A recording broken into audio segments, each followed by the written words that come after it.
Queria te fazer uma pergunta, queria que você fosse muito sincero. Quem você se tornou depois das pancadas que você levou?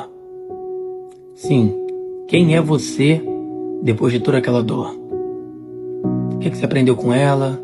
O que essa dor mais te ensinou? Eu sei que na maioria das vezes parece que ninguém se preocupa contigo, mas a pergunta que eu faço é: o que essa solitude te ensinou? O que essa dor te transformou? Quem literalmente é você depois dela?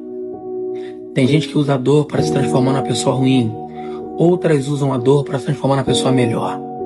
E a pergunta que eu te faço é: essa dor deixou você melhor ou pior? Se você usa a dor para se transformar na pessoa pior, você se tornou pior do que a pessoa que deixou você assim. Se você usa a dor para se fortalecer, então você aprendeu o sentido da vida. Dores vêm para te ensinar. A todo momento, a todo vapor. Por isso eu te pergunto: quem você é depois da dor?